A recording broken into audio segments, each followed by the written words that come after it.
The sound of the slap echoes through the pristine marble foyer like a gunshot. Grace Williams stands frozen, her dark cheek burning red, as tears stream down her face. Before her towers Richard Sterling in his $1,000 suit, his face twisted with rage and disappointment.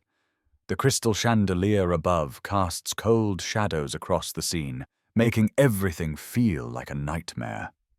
The silence that follows is deafening, broken only by the sound of Grace's ragged breathing and the distant hum of the central air conditioning. "You were paid to take care of my children, so how could you let them get this sick?" His voice cuts through the air like a blade, each word dripping with accusation and betrayal. Behind him, 2 6-year-old twins, Emma and Ethan, sob uncontrollably, their small hands clutching at Grace's apron as if their lives depend on it. Their faces are still pale from the fever that had racked their small bodies through the night. Emma's blonde hair is matted with sweat, and Ethan's normally bright eyes are rimmed with red from crying and exhaustion. "Please don't go, Miss Grace!" Emma's voice breaks between hiccups, her small fists bunching the fabric of Grace's uniform. "We need you! You can't leave us!" Her words are punctuated by desperate gasps, the kind of breathing that comes from a child who has cried until her lungs ache. Ethan joins in, his voice higher, more panicked. "It's not your fault. Tell Daddy it's not your fault." But Richard's fury knows no bounds. His hands shake with rage as he yanks a thick envelope from his jacket pocket and hurls it at Grace's feet. Bills scatter across the polished floor like autumn leaves, some floating down slowly, while others hit the marble with sharp slaps. "Take your money and get out of my house. Now!" His voice drops to a dangerous whisper. "I trusted you with the most precious things in my life, and you let me down." Grace doesn't move to collect the money. Instead, she kneels down, her voice gentle despite her tears, despite the humiliation burning in her chest. "Are you both feeling better, sweethearts?" Her hands check their foreheads with the tenderness of a mother, even as her world crumbles around her. The children's skin is finally cool to the touch, their fevers having broken just an hour ago. "Your temperatures are normal now. That's good. That's very good." The image flashes to just 12 hours earlier, Grace sitting in a small chair between the twins' beds, a damp cloth in each hand, whispering lullabies through the long night as fever ravaged their small bodies. She hadn't slept, hadn't eaten, hadn't left their side. Her voice had grown hoarse from singing, her back ached from the uncomfortable position, but she never wavered. Every hour on the hour she checked temperatures, administered medicine, offered sips of water from a straw decorated with cartoon animals. "6 months I've been here?" Grace whispers, her voice barely audible over the children's continued sobbing. "I thought we had become—" She can't finish the sentence.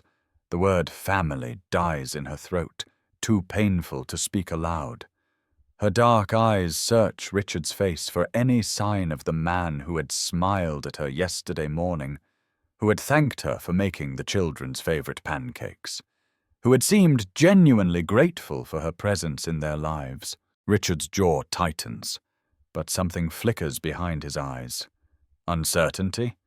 Maybe even regret. But it's too late. The words have been spoken, the damage done.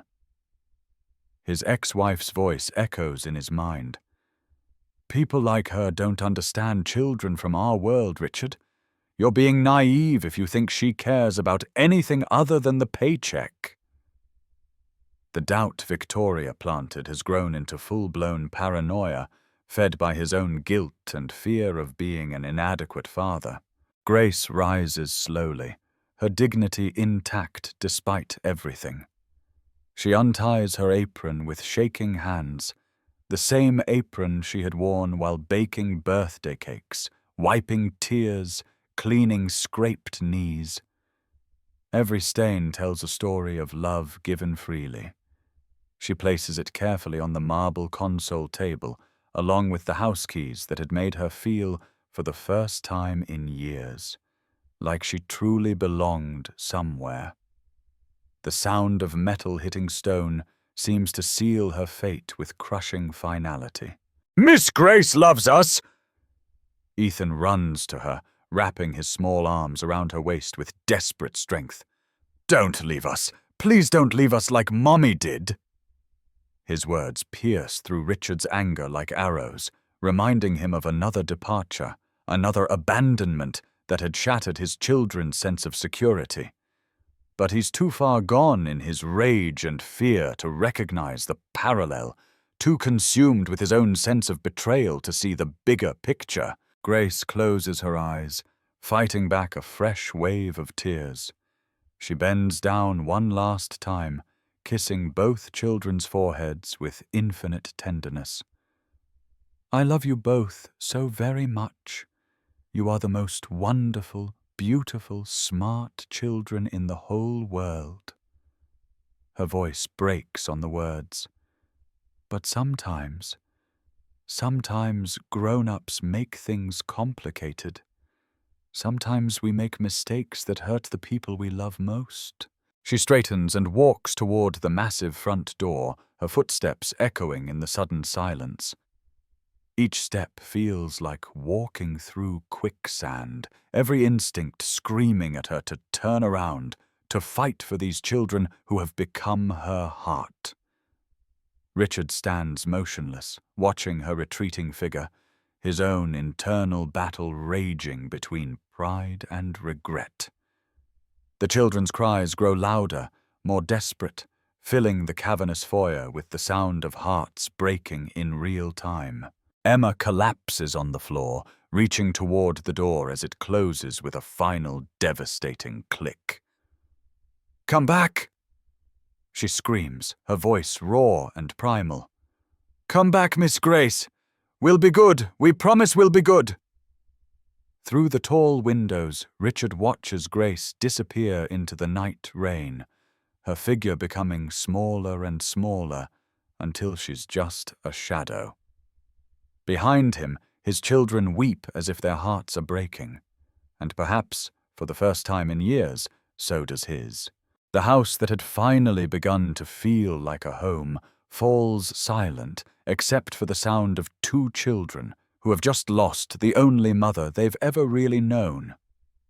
Richard stands in the aftermath of his own destructive choices, surrounded by scattered money and broken promises, finally understanding that some mistakes can't be undone with apologies or explanations, some wounds cut too deep, leaving scars that never fully heal. Grace Williams had come into their lives 6 months ago, not as a savior or a miracle worker, but as a woman carrying her own heavy burdens. At 35, she possessed the kind of quiet strength that comes from surviving life's cruelest blows without becoming cruel herself. Her husband Jerome had died 3 years earlier in a construction accident, crushed by falling scaffolding on a job site that had cut corners on safety regulations. The settlement money had barely covered the funeral expenses, leaving Grace to face an uncertain future with their daughter Maya.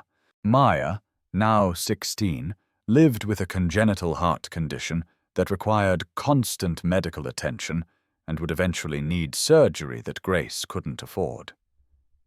The girl's condition had worsened over the past year, her lips often taking on a bluish tinge after minimal exertion, her breathing becoming labored during activities other teenagers took for granted. Every night, Grace would lie awake listening to her daughter's irregular heartbeat, counting the beats like a prayer, bargaining with God for more time, more money, more options. Before becoming a domestic worker, Grace had been an elementary school teacher at PS 145 in Harlem. She had loved the work with a passion that bordered on obsession, staying late to tutor struggling students, spending her own money on classroom supplies, treating each child as if they were her own. Her classroom had been a sanctuary of learning and love, decorated with student artwork and filled with the kind of warmth that made children feel safe enough to take risks, to fail, to try again. But budget cuts had eliminated her position along with dozens of others, forcing experienced teachers like Grace out of the profession they'd dedicated their lives to. The pink slip had arrived on a Tuesday in March, delivered with the casual indifference of bureaucratic efficiency. "Nothing personal," the principal had said, unable to meet Grace's eyes. "It's just numbers on a spreadsheet." But Grace knew better. It was her life, Maya's future, their dreams turned to ash by someone else's mathematics. With Maya's medical bills mounting and no prospects in education, Grace had been forced to take whatever work she could find. Cleaning houses, working in cafeterias, stocking shelves at discount stores, anything to keep food on the table and hope alive for her daughter's future. Each job paid a fraction of her teacher's salary, forcing her to work multiple positions just to make ends meet. Her hands, once soft from grading papers and holding books, became rough and calloused from bleach and manual labor. Their small apartment in Harlem was a world away from Richard Sterling's Upper East Side mansion, but it was filled with something his home had always lacked: warmth. The walls were covered with Maya's honor roll certificates and Grace's teaching awards, reminders of dreams deferred but not abandoned. Every morning, Grace would wake before dawn in their tiny bedroom, prepare breakfast for Maya, help her with medication that cost more than most people's rent, then take 2 buses and a subway to reach the Sterling residence. The commute took 90 minutes on a good day, longer when the subway inevitably broke down or buses ran late. Grace would stand pressed against strangers, swaying with the motion of public transportation, using the time to plan lessons she no longer taught, to worry about bills she couldn't pay, to pray for miracles she wasn't sure she deserved. But she always arrived at the Sterling home with a smile, determined not to let her personal struggles affect the children who needed her. She'd return home exhausted, but always with energy for Maya, always with questions about school and dreams and the future they'd build together once Maya's heart was fixed.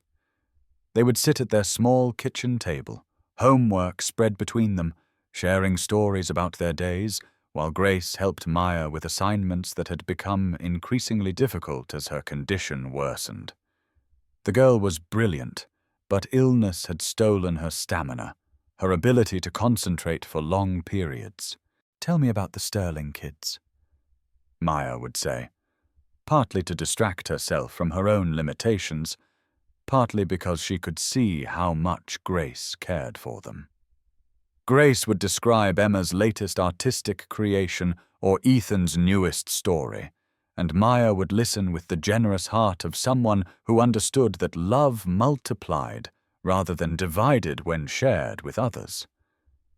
"They're lucky to have you, Mom," she would say, not knowing how prophetic those words would prove to be. Richard Sterling inhabited a different universe entirely. At 42, he was the CEO of Sterling Technologies, a company he'd built from nothing into a multi-million-dollar enterprise specializing in data security solutions. He was a man who built his fortune on algorithms and logic, on things that could be measured, controlled, and optimized for maximum efficiency. His penthouse-like home was a testament to his success.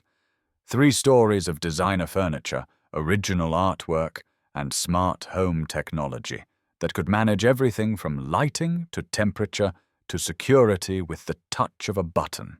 But for all its perfection, the house felt more like a museum than a home. Every surface was immaculate, every object carefully placed for maximum aesthetic impact. The refrigerator was perpetually stocked with expensive organic foods that often expired before being consumed. The children's playroom looked like a toy store showroom, filled with educational games and cutting-edge gadgets that they rarely touched.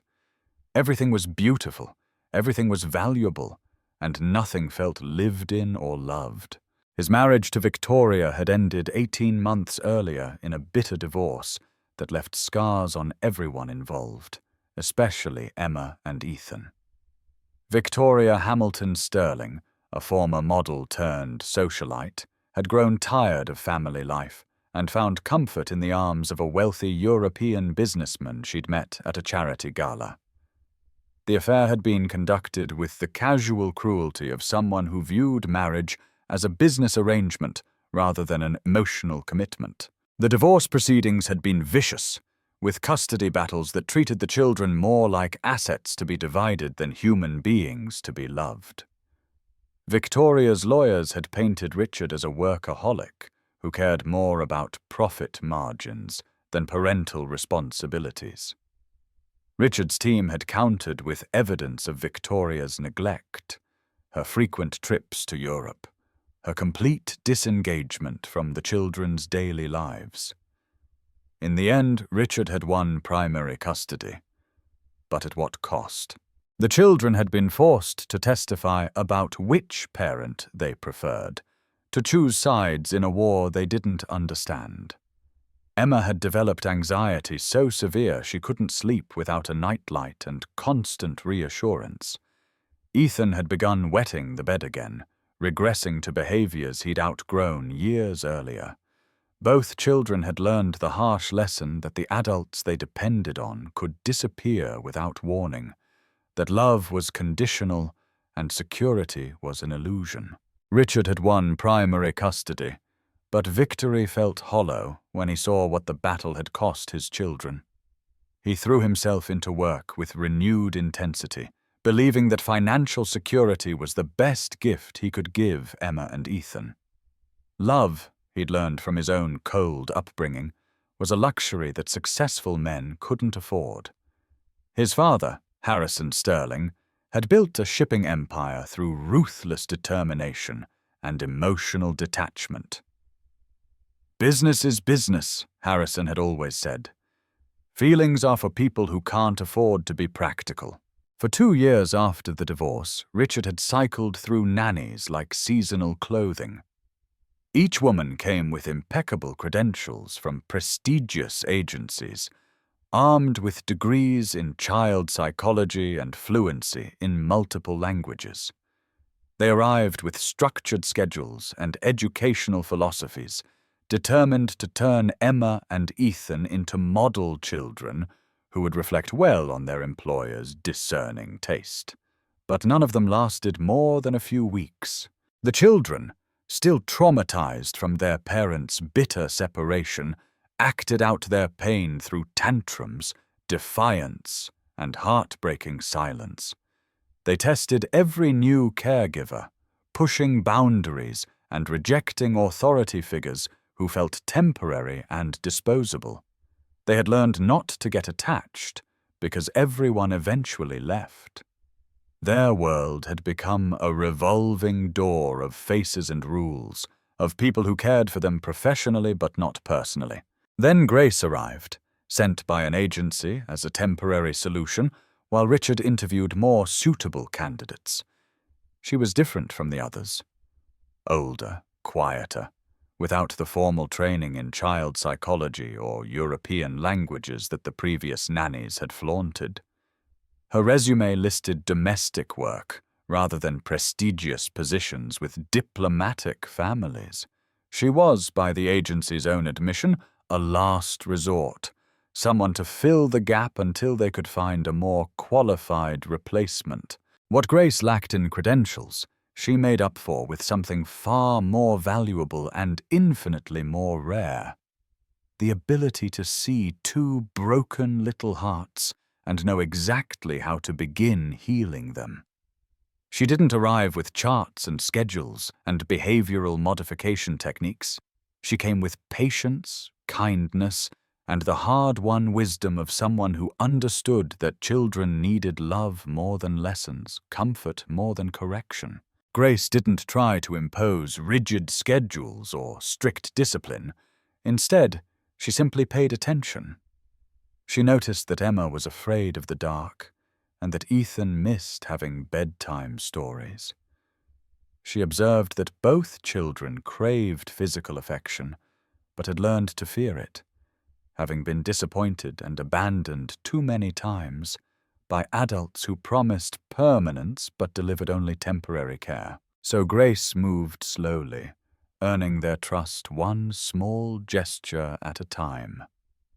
She began making breakfast from scratch, filling the sterile kitchen with the smells of pancakes and bacon, of cinnamon and vanilla, and all the scents that transform a house into a home.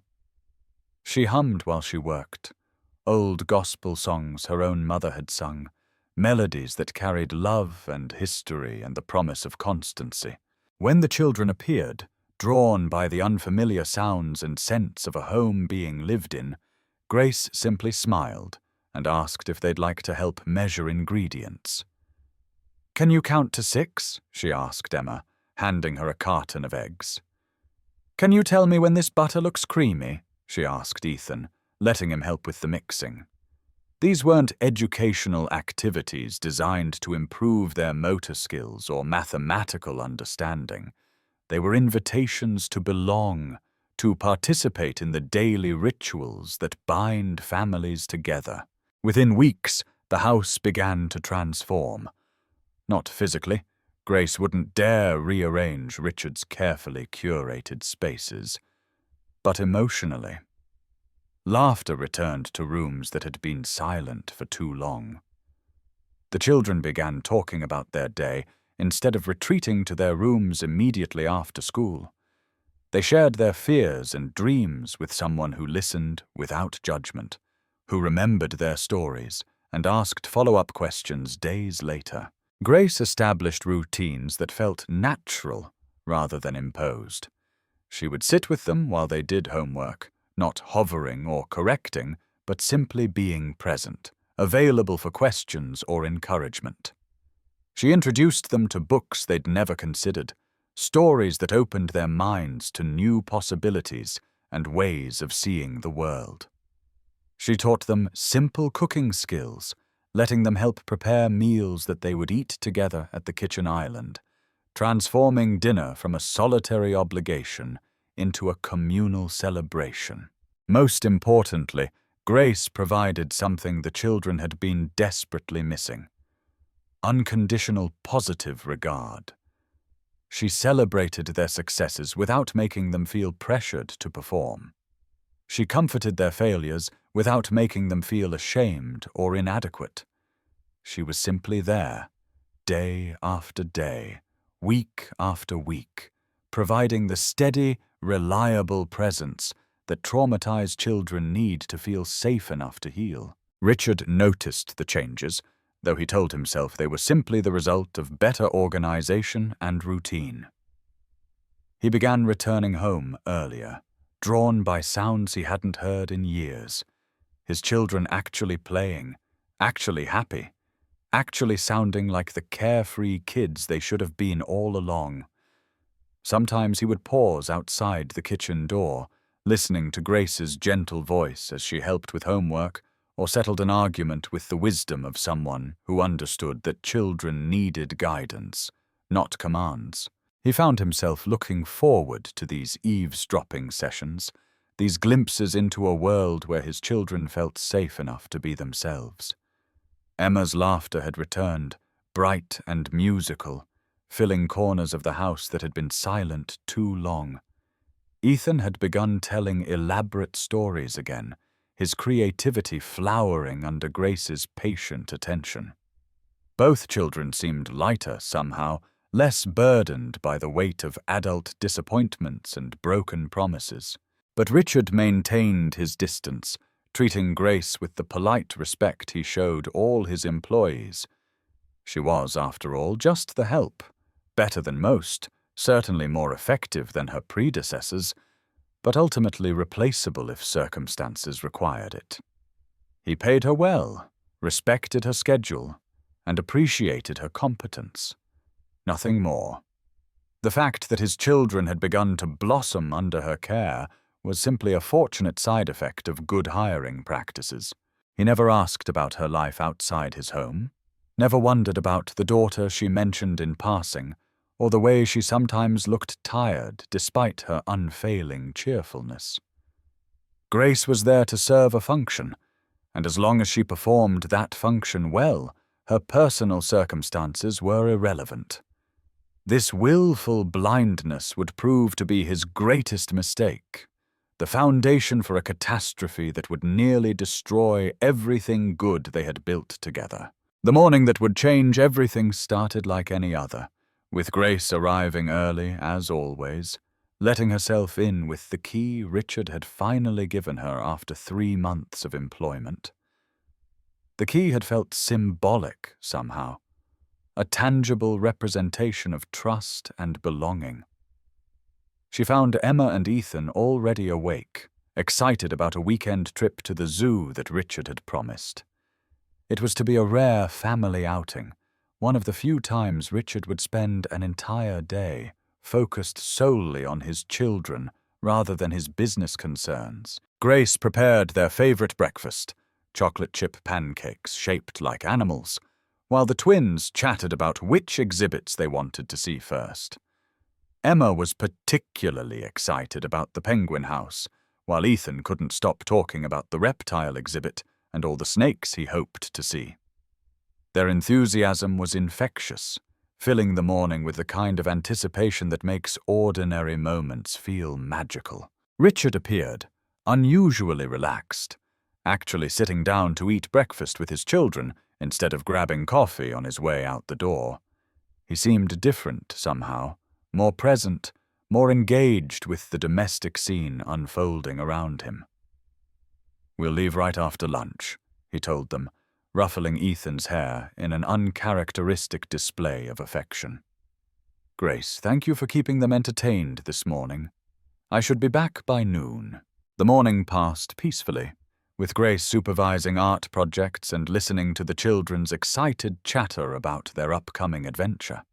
They made lists of animals they hoped to see, drew pictures of their favorite creatures, and packed snacks for their father's return. Grace felt a warmth in her chest watching them, seeing how a simple promise from their father had transformed them into the carefree children they deserved to be. But New York weather had its own plans. By 10 o'clock, dark clouds had gathered overhead, and by 11, rain was falling in sheets that turned the world grey and blurry. Grace watched from the kitchen window as the children played in the covered area of the back patio, their laughter mixing with the sound of raindrops drumming against glass and stone. They seemed oblivious to the weather, lost in an elaborate game involving pirates and treasure and dramatic sword fights with pool noodles. Then the downpour intensified. What had been manageable rain became a torrential storm that sent water cascading over the patio covering, turning their play area into a shallow lake. The wind picked up, driving rain horizontally and soaking everything in its path. Grace rushed outside to bring the children in, but they were already soaked through, their clothes clinging to their small bodies as they shrieked with surprise and delight at this unexpected adventure. "Quick, inside!" Grace laughed, ushering them through the door, her own clothes dripping onto the pristine marble floor. "Let's get you into warm, dry clothes before you catch cold." The children were giggling with the uninhibited joy that comes from being thoroughly, unexpectedly soaked, their earlier disappointment about the weather forgotten in the excitement of the moment.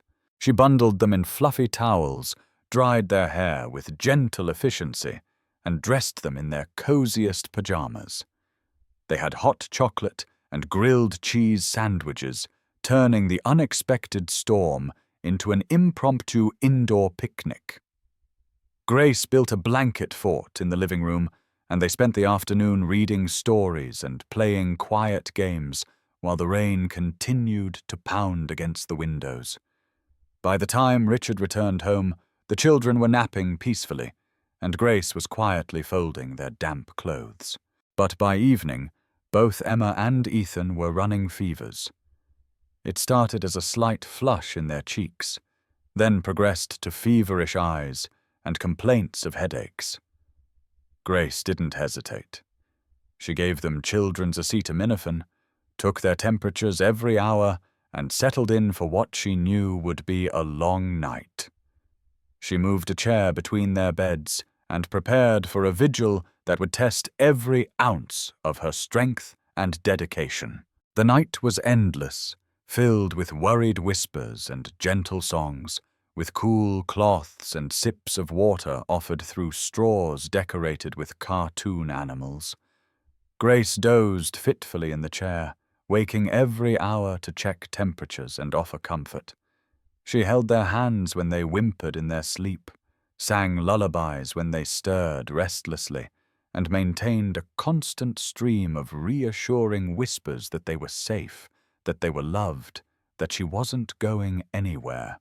By 3 a.m, both children's fevers had spiked to 102 degrees. Grace called the pediatrician's emergency line, speaking in hushed tones to avoid waking her patients. The doctor recommended continuing the current treatment, fluids, fever reducers, and careful monitoring. If it goes above 103, or if they develop breathing problems, bring them to the emergency room immediately, the doctor said. Grace hung up the phone with shaking hands, more frightened than she wanted to admit. She spent the remaining hours of the night in that chair, a guardian angel in scrubs and sneakers, watching over 2 children who had become as precious to her as her own daughter. She monitored their breathing, checked their temperatures, and offered comfort whenever they stirred. Her back ached from the uncomfortable position, her eyes burned with exhaustion, but she never wavered in her vigilance. Richard found her there in the morning, exhausted but vigilant, singing softly to Ethan as his fever finally broke. Emma was already sitting up, asking for toast, her color returning to normal. Both children were clearly on the mend, tired but no longer dangerously ill. The crisis had passed, but Grace looked as if she'd been through a war, which in many ways she had. That's when Victoria called. Richard's ex-wife had a talent for perfect timing, and her phone call came just as he was processing the sight of his children, sick, fragile, under the care of someone who wasn't him. Her voice dripped with false concern and real accusation, each word carefully chosen to maximize his guilt and self-doubt. "I heard the children were ill," she said, though Richard had no idea how she could have known. Victoria had her sources, former household staff members who kept her informed about the children she'd abandoned, but still claimed to love. "I told you that woman wasn't qualified to care for them properly. What kind of nanny lets children get caught in a storm?" The seeds of doubt, once planted, grew quickly in the fertile soil of Richard's parental anxiety. He looked at Grace's tired face, at his pale children, and felt the familiar weight of parental guilt crushing down on him.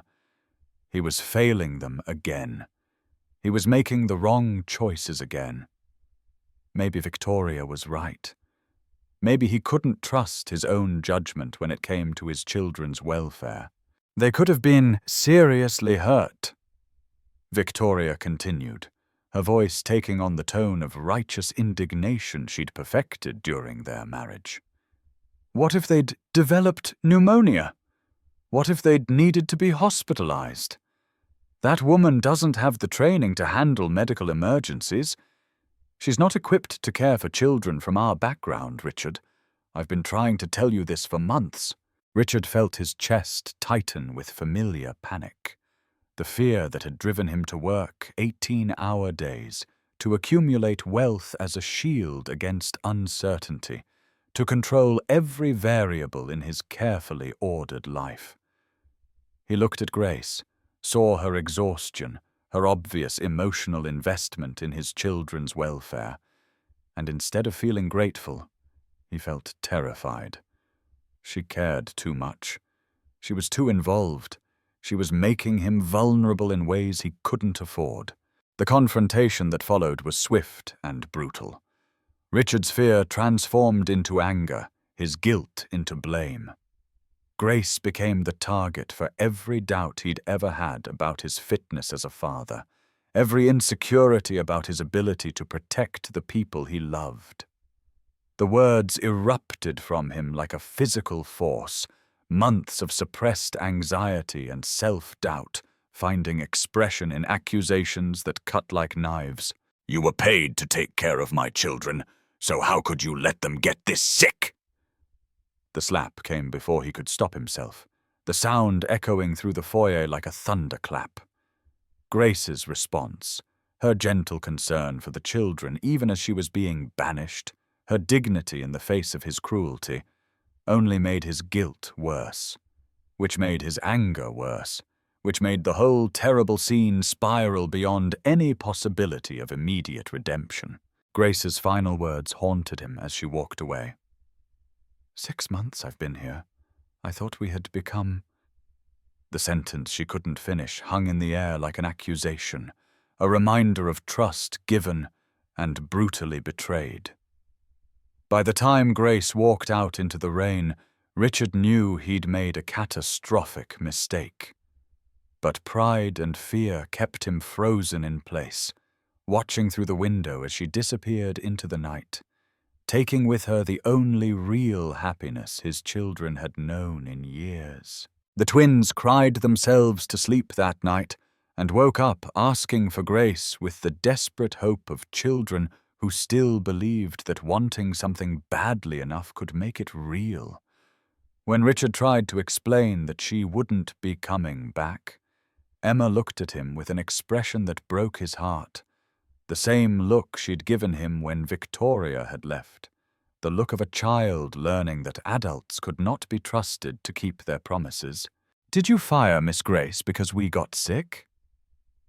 she asked, her 6-year-old logic trying to make sense of an adult world that seemed arbitrary and cruel. Richard had no answer that wouldn't reveal the ugliness of his own fears and prejudices. "It's complicated, sweetheart," he said, unable to meet her eyes, hating himself for the cowardice that forced him to hide behind euphemisms and half-truths. "But she took care of us all night," Ethan whispered, his small voice carrying the weight of absolute certainty. "She sang to us when we felt bad. She didn't leave us alone." The accusation was implicit but clear. You left us alone, but she didn't. You abandoned us to your fear, but she stayed and fought for our health and comfort. Richard had no answer for that devastating truth. How could he explain that he'd destroyed the best thing in their lives because he was afraid of his own capacity for poor judgment?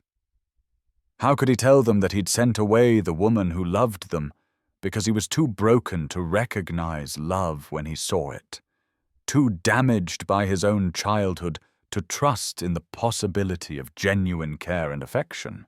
The days that followed Grace's departure were a descent into a familiar hell that Richard recognized from the months following his divorce.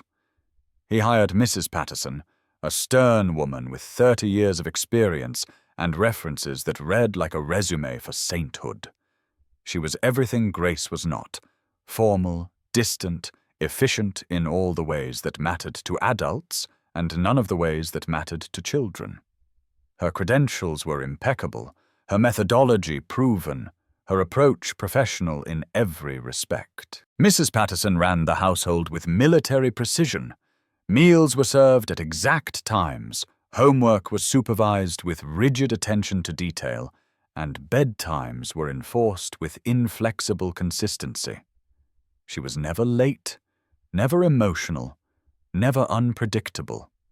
She was, by every objective measure, exactly what Richard thought he wanted in a childcare provider. She was also slowly killing his children's spirits with her relentless competence and emotional distance. Emma and Ethan retreated into themselves, speaking only when spoken to, eating only when forced, existing in a grey twilight of grief that Richard recognized all too well from the months following his divorce. The house became quiet again, sterile again, empty of everything that had made it briefly feel like a home. The laughter was gone, the spontaneous conversations were gone, the sense of warmth and belonging that Grace had somehow created was gone. The children's artwork disappeared from the refrigerator, replaced by Mrs. Patterson's carefully organized schedules and nutritional guidelines. The kitchen island, where they had once done homework while Grace prepared dinner, became a workspace for formal lessons in mathematics and reading comprehension. The bedtime stories that Grace had told with voices and sound effects were replaced by educational audio programs designed to improve vocabulary and reading skills. Richard tried to maintain his normal routine, throwing himself into work with even greater intensity to avoid confronting the reality of what he'd lost. But everything in the house reminded him of Grace. The kitchen island where she'd helped the children with homework, while simultaneously preparing dinner and listening to their stories about school. The living room where she'd built elaborate pillow forts on rainy afternoons, creating magical kingdoms where Emma could be a princess and Ethan could be a brave knight. Most painful of all was the reading nook where Grace had introduced them to chapter books, creating voices for every character, and building anticipation for each new installment. The books were still there, perfectly arranged on their shelf, but no one read them anymore. Mrs. Patterson believed in educational literature, not frivolous stories about magic and adventure and the power of friendship to overcome impossible obstacles. The small notes Grace had left behind became treasures that Richard discovered with increasing frequency, each one a knife to his heart. Reminders in lunchboxes about after-school activities, written in her careful handwriting with little hearts and smiley faces. Instructions for Emma's allergy medication, detailed and precise, but somehow infused with love and concern. A list of Ethan's favorite bedtime stories, complete with notes about which voices he liked best and which parts made him laugh. 3 weeks after Grace left, Richard was going through the children's backpacks when he found a folded piece of paper in Emma's folder. It was a drawing of their family, 4 stick figures holding hands under a rainbow, standing in front of a house with smoke coming from the chimney and flowers in the yard. Emma had labeled each figure carefully in her 6-year-old handwriting. Daddy, Emma, Ethan, and Miss Grace, our family. The word family was written in purple crayon, but it hit Richard with the force of a revelation. Grace hadn't just been their nanny. In Emma's 6-year-old understanding of the world, Grace had been their missing piece, the mother figure who made them complete, who transformed their house into a home and their daily routines into family traditions. She had been the heart of their household, the person who made everything else possible. That night, Richard made a decision that went against every instinct his upbringing had instilled in him. He hired a private investigator to find Grace Williams and learn everything he could about the woman he'd so carelessly discarded.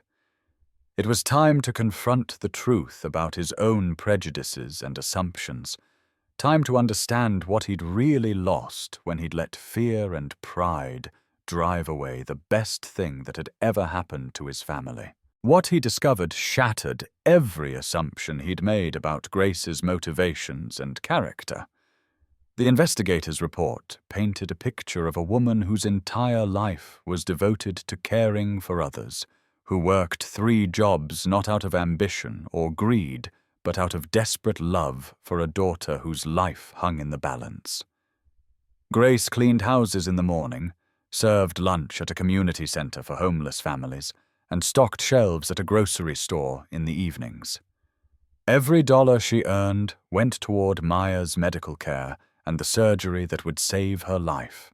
The report included photographs that Richard stared at for hours, each image revealing another layer of the woman he'd so thoroughly misjudged.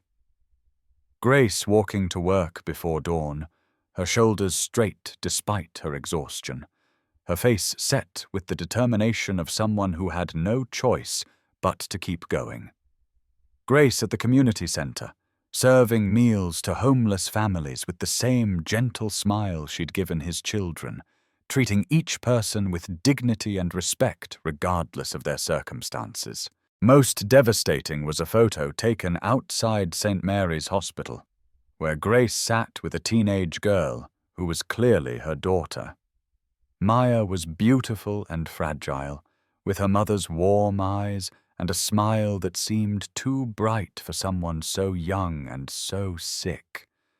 Grace's arm was around her daughter's shoulders, and even in a grainy surveillance photo, the love between them was unmistakable. This was the child Grace was fighting for, the reason she endured multiple jobs and constant exhaustion, the driving force behind every sacrifice she made.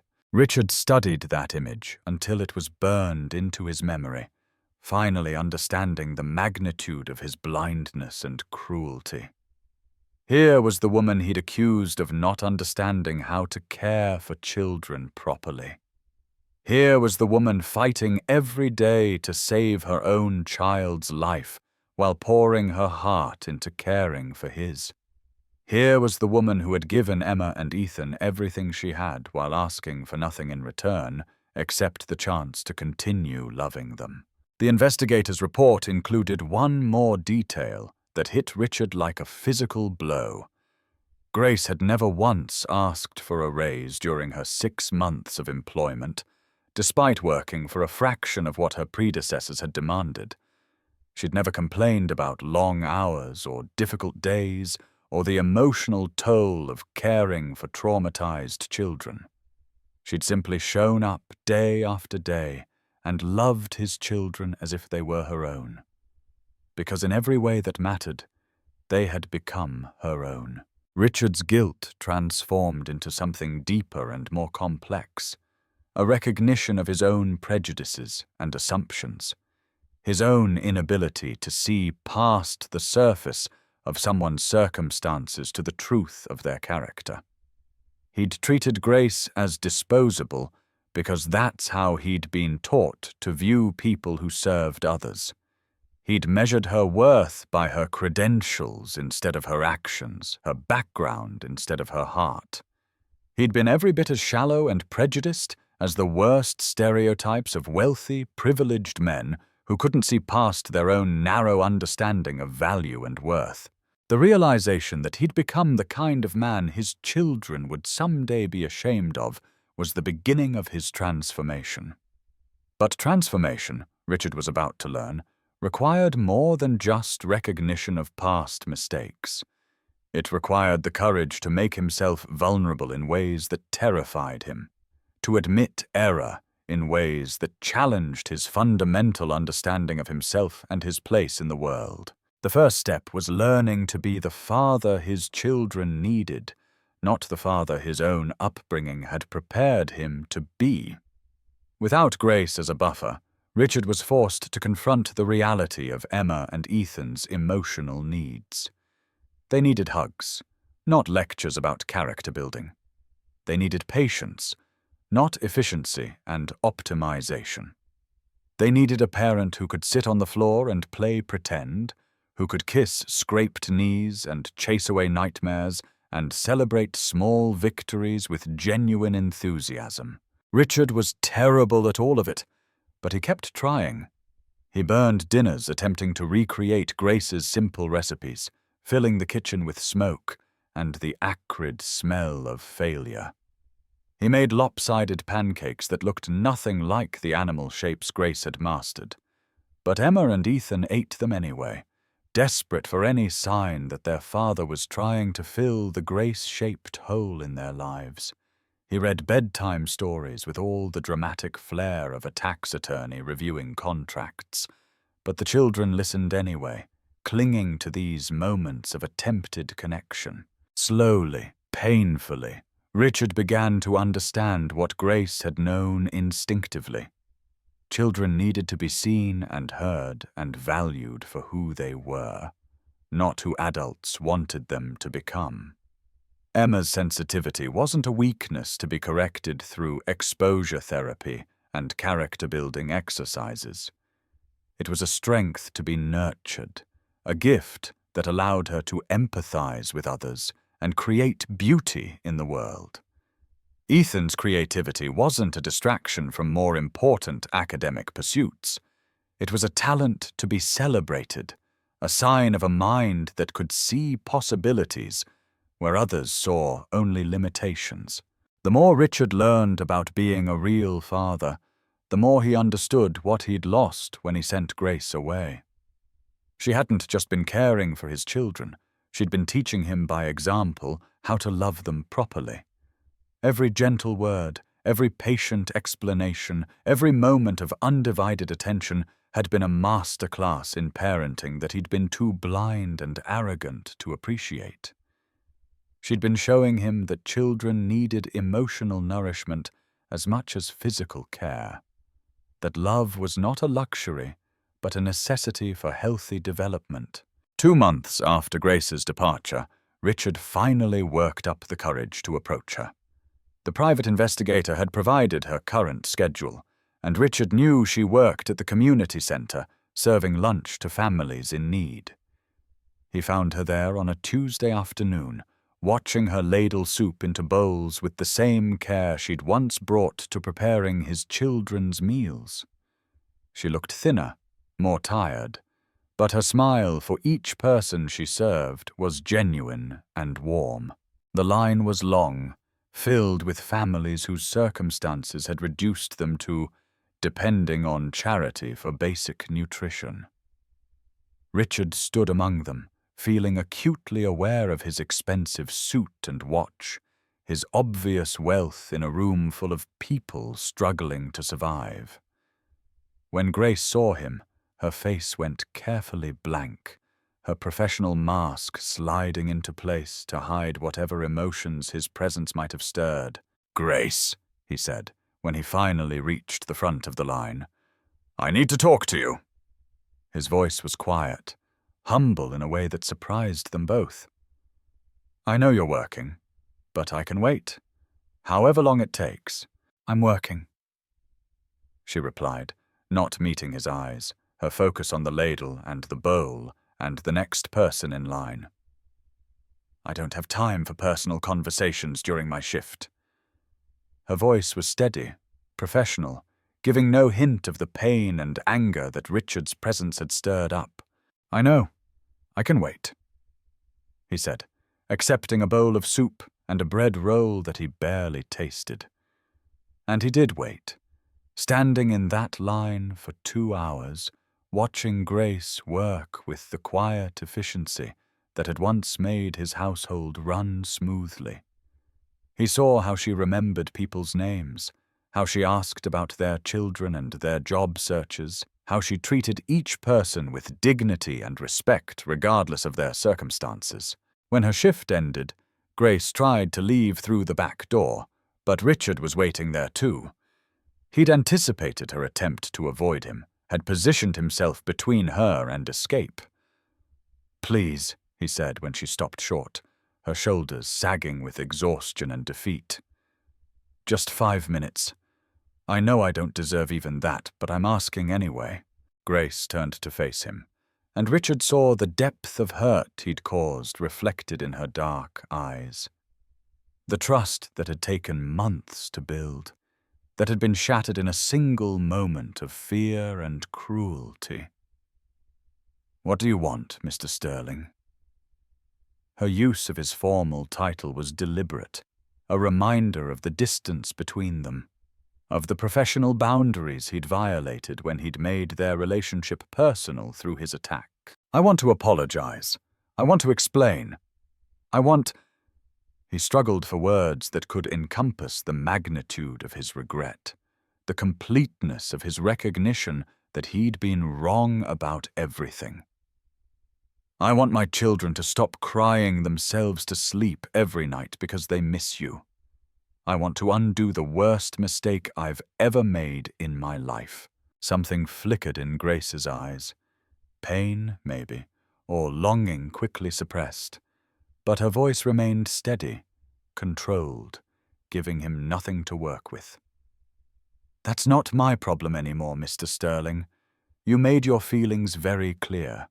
You made your choices very clear." "You're right," Richard said, the admission costing him more than he'd expected.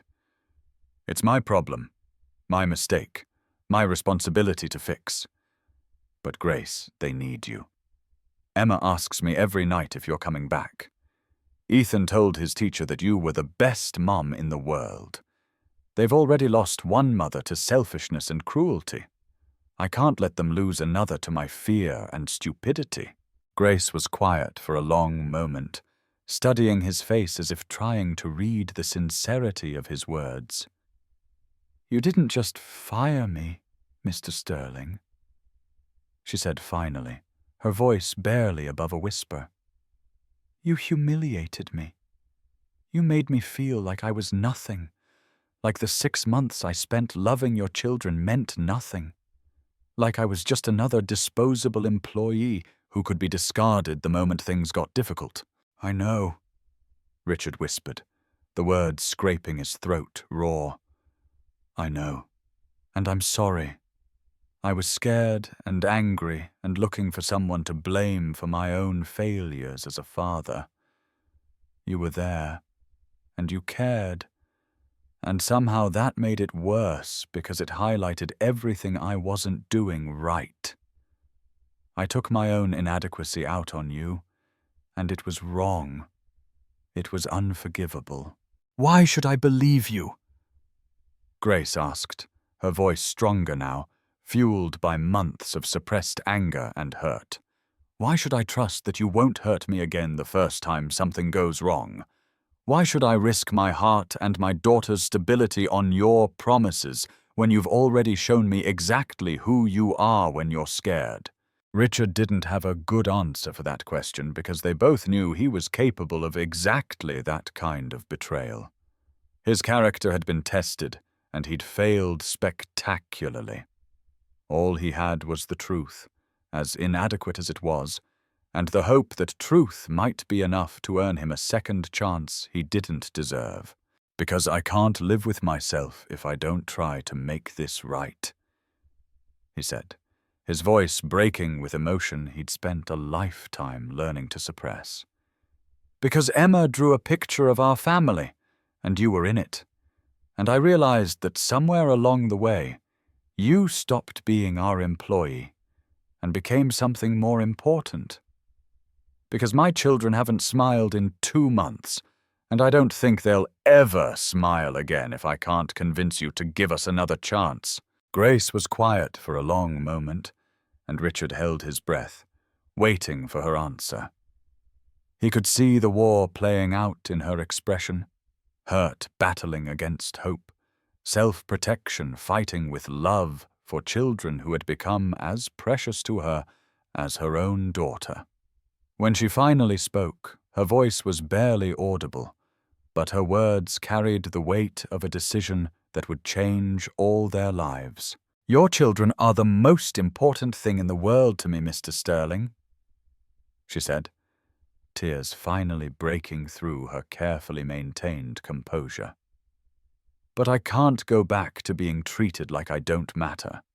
I can't go back to being invisible, to being just the help. I won't accept being dismissed or blamed for things beyond my control when you're scared or stressed or looking for someone to punish for circumstances that have nothing to do with me." "You were never invisible," Richard said, the words rushing out of him like a confession. I was just too blind to see you properly. Too afraid to acknowledge what you meant to us because that would have made me vulnerable in ways I didn't know how to handle. But I see you now, Grace. I see what you've done for my children, what you've sacrificed for your own daughter, what kind of person you really are, and I'm asking you to give me a chance to prove that I can be better than the man who hurt you. Grace studied his face, searching for something. Sincerity, maybe, or the promise of real change rather than temporary guilt-driven reformation. Whatever she found there must have been enough, because she nodded slowly, wiping tears from her cheeks with the back of her hand. 2 weeks, she said, her voice steady despite her tears. I'll come back for 2 weeks and we'll see how it goes. But things have to be different this time, Mr. Sterling. I need respect. I need to be treated like a human being, with feelings and opinions and value beyond my ability to keep your children quiet and fed. I need to know that you see me as a person, not just a function. Anything, Richard said quickly, relief flooding through him like a physical force. Whatever you need, whatever it takes. He paused, seeming to gather courage for his next words. And Grace, thank you. Thank you for being willing to take a chance on us again. Thank you for loving my children even when I didn't deserve it. Thank you for being the person I should have been all along. The reunion between Grace and the children was everything Richard had hoped it would be, and more. When Grace walked through the front door, Emma and Ethan threw themselves into her arms with the desperate relief of drowning people who'd finally found solid ground. They clung to her, sobbing and laughing and talking over each other in their rush to tell her everything that had happened in her absence, to reassure themselves that she was real and present, and not just another dream of what they'd lost. "We missed you so much," Emma cried, her face buried against Grace's shoulder, her small arms wrapped around Grace's neck with desperate strength. "Mrs. Patterson doesn't know any songs, and she doesn't make funny voices when she reads, and she doesn't remember that I like my sandwiches cut diagonally. And she smells like medicine," Ethan added, practically vibrating with excitement and relief. "And she doesn't laugh at my jokes, and she doesn't know how to make pancakes that look like animals, and she makes us eat vegetables without any butter or salt because she says they're better for us that way." Grace held them close, tears streaming down her own face as she absorbed their warmth and weight and the reality of their presence. "I missed you both every single day," she whispered, her voice thick with emotion. "Not a moment went by that I wasn't thinking about you, wondering if you were okay, wishing I could be here to take care of you the way you deserve to be taken care of."